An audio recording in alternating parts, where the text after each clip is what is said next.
नमस्कार दोस्तों, आप सुन रहे हैं 91.2 एफएम पर बदलते शहर की धड़कन हेलो हल्द्वानी। हेलो हल्द्वानी एक सामुदायिक रेडियो है जिसे 91.2 मेगाहर्ट्ज की फ्रीक्वेंसी पर उत्तराखंड मुक्त विश्वविद्यालय आप तक लेकर आता है। इस रेडियो पर हम विश्वविद्यालय से जुड़े हुए शिक्षार्थियों के लिए भी जानकारी लेकर आते हैं, तो वहीं समुदाय के लिए भी हम कई तरह के कार्यक्रम यहाँ पर लेकर आते हैं। फिलहाल आज हमारे साथ स्टूडियो में मौजूद हैं डॉक्टर हर सिंह बिष्ट, जो कि हेमवती नंदन बहुगुणा विश्वविद्यालय में डिप्टी लाइब्रेरियन के बतौर अभी कार्यरत हैं। तो डॉक्टर बिष्ट, आपका बहुत बहुत स्वागत है इस कार्यक्रम में। Thank you sir. करीब 2.5 साल से आप डिप्टी लाइब्रेरियन के बतौर हेमवती नंदन बहुगुणा विश्वविद्यालय में कार्यरत हैं, और इसके पहले भी इग्नू में भी आप कार्यरत रहे और पटियाला में भी आप कार्यरत रहे। जी। और इसके अलावा और जो आपका शुरुआत अगर हम करते हैं, कहाँ आपकी एजुकेशन हुई, कहाँ आपका जन्म हुआ, और उसके बाद आपके करियर में क्या क्या पड़ाव रहे हैं, इस बारे में पहले हमारे श्रोताओं को थोड़ी सी जानकारी आप देना चाहें। जी। धन्यवाद सर। सबसे पहले मैं ऑनरेबल वाइस चांसलर सर और उत्तराखंड ओपन यूनिवर्सिटी की रेडियो टीम और सभी लोगों का बहुत बहुत धन्यवाद और आभार व्यक्त करता हूं, और मुझे जो यहाँ पर आने का मौका दिया। जैसे कि सर आपने पूछा, सबसे पहले जो मेरी स्कूलिंग हुई थी वो मैंने अपने मेरा गांव है ग्राम डिगोटी, पोस्ट ऑफिस मचखाली, जिला अल्मोड़ा उत्तराखंड में, वहाँ से हुई थी प्राथमिक शिक्षा। उसके बाद मैं गवर्नमेंट इंटर कॉलेज मचखाली में मैंने अपनी 10वीं तक पढ़ाई पूरी की। उसके पश्चात मैंने रानीखेत इंटर कॉलेज, जो मिशन इंटर कॉलेज है, वहाँ से अपनी +2 की पढ़ाई कंप्लीट की। उसके बाद में मुझे दिल्ली विश्वविद्यालय से मैंने अपने ग्रेजुएशन पूरा किया, और इग्नू से बी लीव और एम लीव गोल्ड मेडल के साथ मैंने की शिक्षा प्राप्त की। और उसके पश्चात मेरी जो पीएचडी है वो पंजाब यूनिवर्सिटी चंडीगढ़ से 2016 में पूरी हुई है सर। जैसे आपने अपने जो शुरुआत से लेकर के अभी तक का जो आपका करियर रहा है, आपने हमारे श्रोताओं के सामने ये जानकारी रखी। इसके बाद अगर हम बात करते हैं, जैसे जो आज यहाँ पर जो वर्कशॉप थी, इसमें जो सॉफ्टवेयर था कोहा, उस सॉफ्टवेयर के बारे में आपने जो स्टूडेंट्स हैं उन्हें जानकारी दी। तो जैसे जो कोहा सॉफ्टवेयर है, बेसिकली ये सॉफ्टवेयर किस काम आता है? जो कोहा सॉफ्टवेयर है ये एक ये आईएलएमएस है, मतलब इंटीग्रेटेड लाइब्रेरी मैनेजमेंट सिस्टम।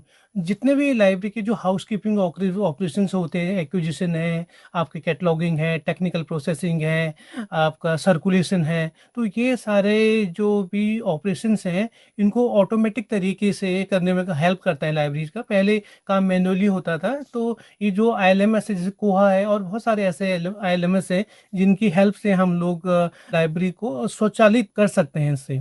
जैसे आपने कहा कि लाइब्रेरी को स्वचालित, यानी कि कहा जाए कि लाइब्रेरी ऑटोमेशन, तो लाइब्रेरी ऑटोमेशन क्या है और कैसे इसे आसान शब्दों में समझ सकते हैं हमारे जो श्रोता अभी सुन रहे हैं?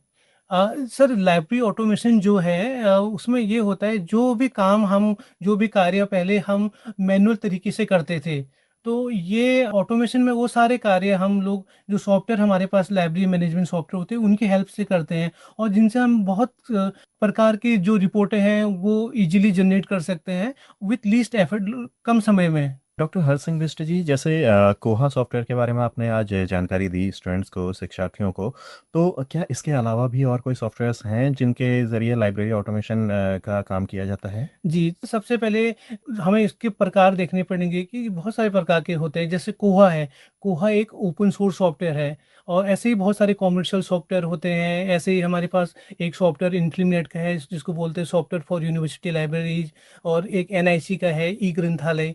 तो वो ये बहुत सारे सॉफ्टवेयर हैं जिनसे हम लाइब्रेरी को ऑटोमेटेड कर सकते हैं, और जो लाइब्रेरी की जो हाउसकीपिंग ऑपरेशंस हैं उनको हम अच्छे तरीके से कंप्यूटर की सर्विसेज से हेल्प ले सकते हैं। तो जैसे आपने और सॉफ्टवेयर्स के बारे में भी बताया हमारे श्रोताओं को, तो कौन सा सॉफ्टवेयर ऐसा है जो ज़्यादातर इस्तेमाल होता है आमतौर पर लाइब्रेरीज में? देखिए सर, अगर हम ग्लोबली बात करें तो ग्लोबली अभी आज की डेट में जो है कोहा सॉफ्टवेयर है वो काफ़ी प्रचलित है। वो क्यों है, उसका भी कोई रीजन ये है।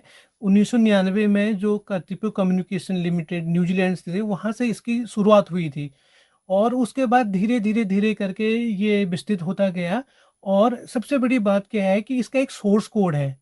कोहा सॉफ्टवेयर जो, उस सोर्स कोड को क्या है, जो भी पुस्तकालय है वो अपनी आवश्यकता के अनुसार उसको मॉडिफाई कर सकती है। मॉडिफाई करने के हिसाब से वो उसको इंस्टॉल करके उसकी सर्विसेज ले सकते हैं। और दूसरा सबसे बड़ी बात है, इसकी कम्युनिटी है, ग्लोबली कम्युनिटी है, उसको बोलते हैं कोहा कम्युनिटी। तो कोहा कम्युनिटी में क्या है, पूरे विश्व में जितने भी लाइब्रेरी में कोहा यूज होते हैं, वहाँ के जो एक्सपर्ट है, जो जो उनको प्रॉब्लम आती है या जो कह सकते हैं कि बग आते हैं, वो उनके सामने रखते हैं। तो कोहा कम्युनिटी उसको रिजॉल्व करती है। तो जितने भी इसके प्रॉब्लम इश्यूज आते हैं वो रेडिली रिजॉल्व हो जाते हैं। दूसरा, इसकी जो कंपेटिबिलिटी है, जैसे हम लोग आरएफआईडी की बात करते हैं लाइब्रेरी वगैरह में, उसके साथ बहुत अच्छी है कंपेटिबिलिटी। तो काफ़ी इंडिया के साथ साथ काफ़ी विश्व में भी कोहा का काफ़ी अभी प्रचलित है। तो डॉक्टर बिस्ट, जैसे आपने कोहा सॉफ्टवेयर के बारे में हमारे श्रोताओं को काफ़ी आसान शब्दों में जानकारी दी और काफ़ी इजीली उन्हें समझाया, और कोई भी आम आदमी से आसानी से समझ सकता है कि कोहा सॉफ्टवेयर बेसिकली है क्या और किस तरीके से सॉफ्टवेयर का यूज़ किया जाता है और क्यों ये सॉफ्टवेयर इतना ज़्यादा प्रचलित है। अगर हम बात करें, जैसे कई बार कई सारे तकनीकी जो पक्ष होते हैं उनमें कई बार कुछ समस्याएं भी होती हैं, क्या इस सॉफ्टवेयर की भी कुछ समस्याएं हैं, और अगर वो समस्याएं हैं तो उनका समाधान क्या हो सकता है? जैसे मैं आपको पहले ही बताया था कि देखो, कोई नई चीज़ होती है तो ज़रूर समस्याएँ आती है। तो समस्या आती है तो उसके लिए एक ग्लोबल कम्युनिटी बैठी है, कोहा कम्युनिटी। तो उस कम्युनिटी में जब भी वो समस्या जाती है तो उसका सॉर्ट आउट निकाल लिया जाता है और उसका नया वर्ज़न आ जाता है।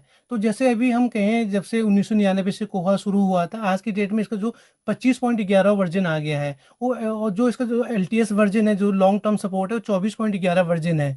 तो जब ये वर्ज़न सपोर्ट हो जाते हैं, तो उसके लिए जब प्रॉपर होता है तो उसको फिर पूरी कम्युनिटी उसमें लाइब्रेरीज में दिया जाता है।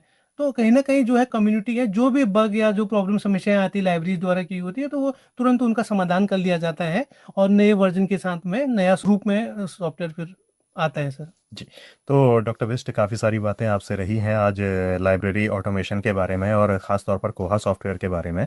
अगर हम बात करें, कोई भी शिक्षार्थी जैसे जो लाइब्रेरी साइंस में एडमिशन लेता है और ख़ास तौर पर ओपन एंड डिस्टेंस लर्निंग में अगर कोई एडमिशन लेता है, तो उसके लिए क्या फ्यूचर में संभावनाएँ हो सकती हैं? किस दिशा में वो अपना करियर बना सकता है और कैसे वो अपने करियर के लिए आगे बढ़ सकता है?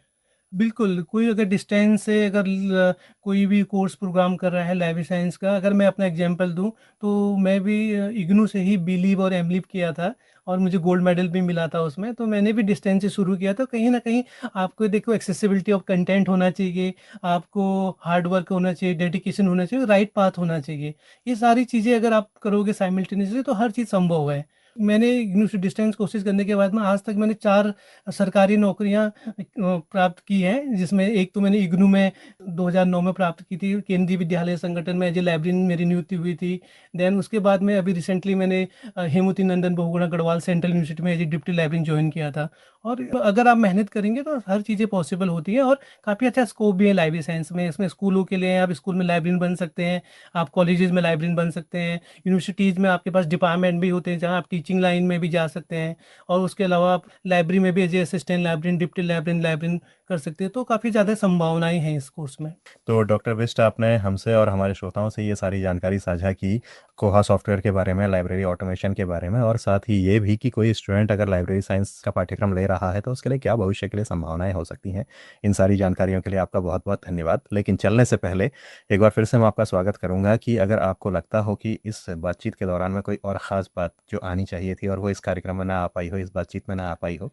बाकी तो हमने बहुत सारा कुछ कवर कर लिया। जैसे कि आज हमारा टेक्निकल सेशन था, तो उसमें हमने जो भी हमारे एमलीप के एमएलआईएस के विद्यार्थी थे उत्तराखंड ओपन यूनिवर्सिटी के, उसमें शुरू वाले सेशन में हमने ये देखा कि सॉफ्टवेयर कौन से होते हैं, लाइब्रेरी मैनेजमेंट सॉफ्टवेयर कौन-कौन से हैं, और उसके बाद कोहा की डेवलपमेंट या विकास कैसे हुआ over period of the time. और जो दूसरा हमारा टेक्निकल सेशन था, उसमें आज हम लोगों ने कोहा को जो उबुंटू ऑपरेटिंग सिस्टम है, लाइनक्स बेस्ड है, उसमें इंस्टॉल करना और कस्टमाइज़ करना सीखा। तो डॉक्टर हरसिंह बिष्ट जी, आपका बहुत बहुत धन्यवाद हमसे ये सारी बातें ये साझा करने के लिए, और ये सारी जानकारी साझा करने के लिए, और आज के जो आपके सेशन रहे हैं उनके अनुभव साझा करने के लिए। जी सर, बहुत-बहुत धन्यवाद आपका, सादर आभार। Thank you very much sir. आगे भी हम आपसे बातचीत जारी रखेंगे और बीच-बीच में आपसे इस रेडियो के माध्यम से हम आपको श्रोताओं तक भी पहुंचाएंगे और श्रोताओं को भी आपके माध्यम से जानकारी हम साझा करेंगे आगे भी। तो आपका उसके लिए भी धन्यवाद। जी सर, मेरा सौभाग्य होगा सर, बाकी धन्यवाद। तो दोस्तों, ये थे डॉक्टर हरसिंह बिष्ट जी, जो कि हेमवती नंदन बहुगुणा विश्वविद्यालय में डिप्टी लाइब्रेरियन के बतौर अभी कार्यरत हैं। तो दोस्तों, इसी के साथ मैं अनिल भी चाहूँगा आज के इस कार्यक्रम से इजाज़त। फिर आपसे मुलाकात होगी, तब तक के लिए नमस्कार। नमस्कार सर।